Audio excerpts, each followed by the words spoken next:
Jesus Christ trusted no one. It tells us this in the book of John, chapter 2, verse 24, that while Jesus was in Jerusalem during a festival, people saw how cool he was. And suddenly, everybody wanted to be his best friend. But Jesus trusted no one because he knew the hearts of all people. Now, this past week in the Royal Week coaching program, we've been talking about the damaging effects of trust, how trust is a doorway that allows narcissism and all kinds of various forms of abuse into a person's life. Not only is trust a doorway that allows narcissism into a person's life, but trust becomes a trap that keeps narcissism and various forms of abuse in a person's life. In other words, somebody who gets into a situation or a relationship because of trust oftentimes stays and continues to trust that the relationship or the situation will get better, but it never does. Now, the reason I'm dragging Jesus into this mess is because I believe that Jesus demonstrated another way of living, a way of living that doesn't require trusting, a way of living that offers protection from narcissism, that keeps people, you and me, in control, that allows us to have the authority instead of giving up control through trusting. Before I continue, I want to let you know that I'm here to support you. Down in the description box, you'll find access for one-on-one appointments with me. In addition to that, I have a brand new life coaching program where I teach every day, Monday through Friday, live with questions and answers. It's only $49 for the entire month. You cannot afford to miss out on this. My coaching program is not pre-recorded. I am spending my time with you each and every day. So get down there and get registered. I would also like to say that this video is made possible in part by St. Paul's Lutheran Church in St. Louis. St. Paul, thank you for allowing me to use your beautiful cathedral. Bells are going off. This might take a while. Now, the secret to how Jesus lived in this life without trusting, which is not that much of a secret, is found in that one small verse of John chapter 2, verse 24. It says, he did not trust them because he knew the hearts of humanity. What we see is that there is a difference between trusting and knowing. Not only is there a difference, but they're opposites of each other. If you are trusting, it's because you don't know. And if you are knowing, well, then you don't have to trust. Trust, by its very definition, is believing in or having confidence in the reliability of a person, a place, or a thing, which means it could be completely unfounded.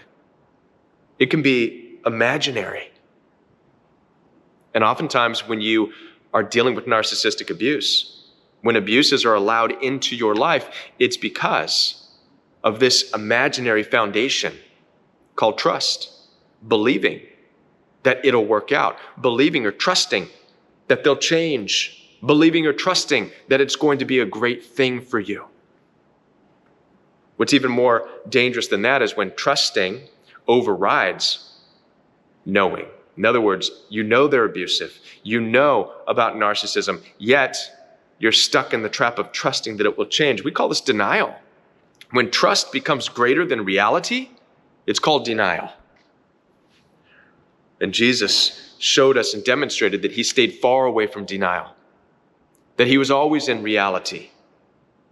And you and I have the power to choose in our life when it comes to making decisions that impact our life of whether or not we are going to use trust or knowing. Now, how did Jesus demonstrate this throughout his life? Well, look at the people he surrounded himself with, his inner circle, the disciples, if you will. He didn't approach these people saying, hey, what's your name? Peter? You look like a swell guy, Peter. I like your smile. I like the charisma. I think I can trust you. Follow me. No.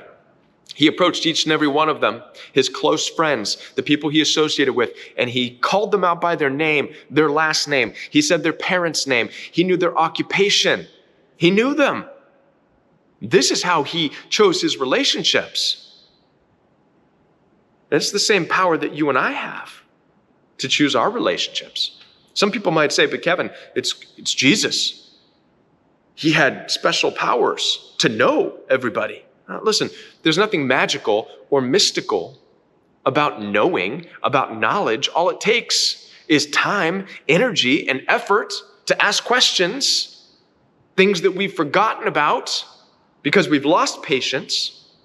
We don't like asking questions. We don't want to feel like we're digging around for stuff. And so instead, we use this one word called trust, and we just hope then that our imagination will come to life.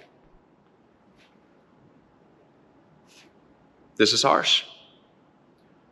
I believe that Jesus would warn us against living a life based on trusting. And now, some people I know right now are going to say, Kevin, but doesn't trust need to exist even for your belief in your faith? I mean, don't you trust in your higher power, right? Isn't that a fairy tale? Isn't that believing? Listen, if trust belongs anywhere, that's where it belongs, vertically, not horizontally. For those of you who would ask that question, why would you apply something that's required vertically? Why would you apply that horizontally? I mean, vertically, we're limited with our access to our higher power. But horizontally, we've been given 5, some people believe 6 senses: sight, sound, touch. We've been given the ability to not have to have faith horizontally. So why would we apply what's meant to be vertical horizontally? I believe if there's a lie by the enemy, that's exactly what it is. One of the biggest lies the enemy puts out there is that, hey, let's take this thing called faith, trust, belief that belongs vertically between people and a higher power that they can't quite feel yet. Let's take that and let's teach people to apply it horizontally to other people. But we'll call it something different. Let's call it trust. This takes faith away from being vertical, and it starts putting faith horizontal where people can be damaged. What's one of the most damaging effects of living a life based on trust? One of the most damaging consequences is that of betrayal. Betrayal is a consequence of trusting, and betrayal is often what you experience through narcissistic abuse. But betrayal is only a consequence of trust. In other words, betrayal doesn't exist without trust. Betrayal, by its very definition, is a violation of one's trust, of one's belief, of one's loyalty. Whenever you experience betrayal, or when anybody experiences betrayal, it always comes out in the form of, they betrayed my trust, they betrayed my loyalty, they betrayed what I thought, right? If trust can be founded on the imagination, well, betrayal is also founded on the imagination. You never hear somebody say, they betrayed my knowing, they betrayed my knowledge. So this tells us that Jesus had power over betrayal. Jesus didn't deal with betrayal as a result of not trusting. You and I have that same power. We have authority over betrayal if we live our lives not trusting, but knowing. Now, some people might say, Kevin, that's not true, because it's written in the Bible somewhere that Jesus did, in fact, experience betrayal. He was betrayed by his friends. He was betrayed by Judas. For those of you who don't know the story, Judas, which was one of the disciples, one of the close friends of Jesus, turned Jesus in for some of money. The problem with this understanding is that Jesus knew that Judas was going to turn him in for money. As a matter of fact, just a few verses before he was arrested, Jesus sent Judas in the story. He said, go get your people, take your money, right? Let's do this now. So it's not betrayal if Jesus knew. But why does it say betrayal, right? People are going to say that. Why does it say betrayal? I looked it up in the Greek language, which is the language that it was originally given to us in.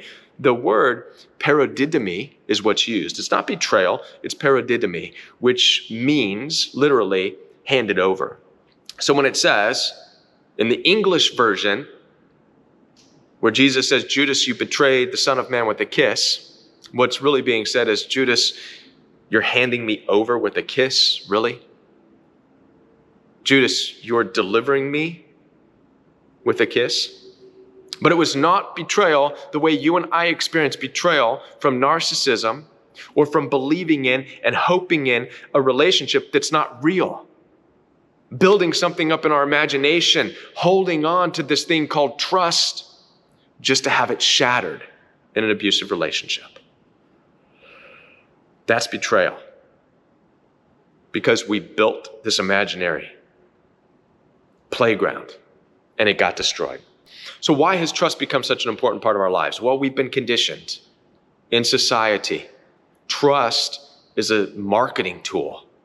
That's really what it is. It's a way of bringing people together who otherwise wouldn't have the opportunity or take the time to get to know and to really understand. Instead, trust is a word that is able to appeal to a lot of people. News operates like that, right? News, you can trust. A name, you can trust. Food, you can trust.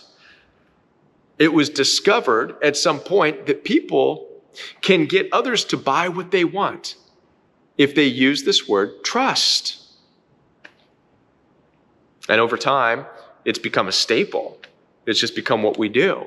As a matter of fact, trust, like I said earlier, started to outweigh or become more important than knowledge. And this is why we're all busted up.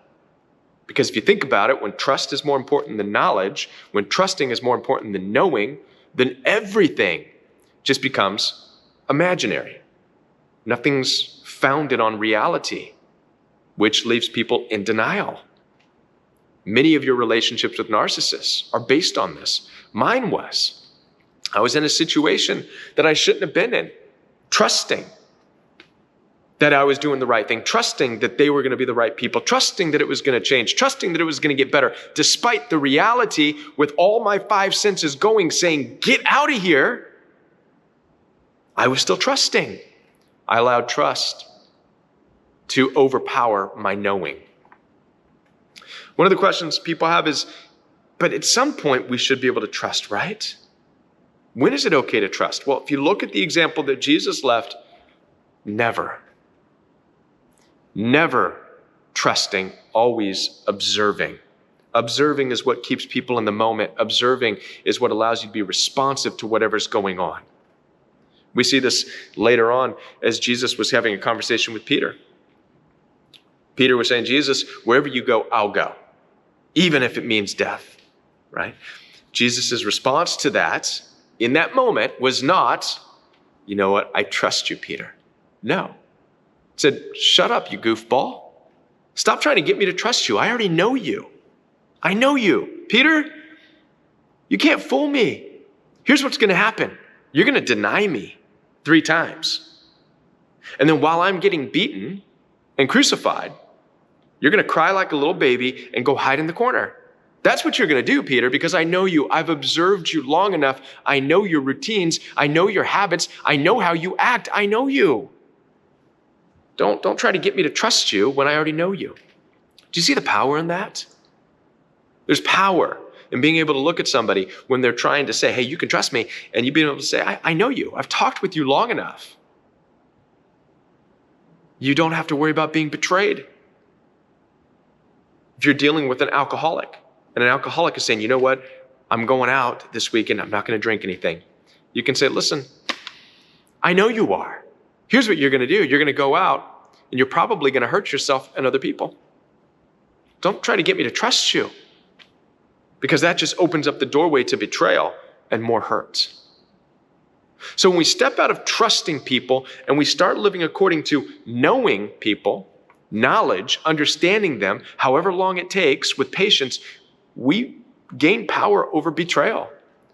We're no longer living in this life surprised and hurt because our imaginations were shattered.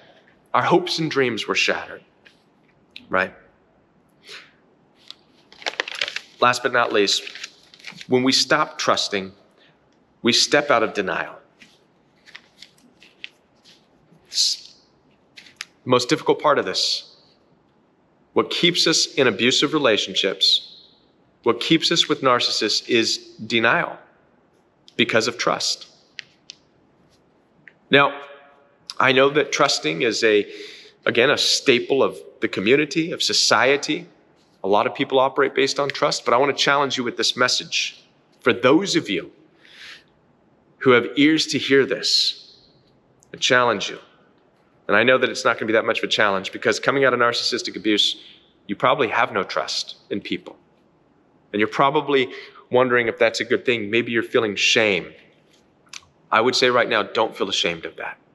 Allow that trust that you once operated by to crumble down and relearn living in this life, how to live based on knowledge, how to get to know people, how to start asking questions, digging. If you're going to make any decision that is impactful on your life, you're worth knowing what you're getting into as opposed to trusting what you're getting into. Hopefully some of you can agree with that at the very least. I think you're worth it. I think you're worth knowing things in this life as opposed to trusting things in this life. Where trust can be a doorway to all kinds of evil, knowing will stop you from getting too close to it. Where trusting has opened a door to allow narcissism into your life, knowing will allow you to close doors that present narcissism in your life. Where trusting has kept you trapped in a situation, hoping it's going to get better, knowing will allow you to make a decision to get out of a trap. Jesus demonstrated for us a life based on knowing and knowledge as opposed to a life based on trust. I think this is an important message. It's one of the most important messages I can get out there.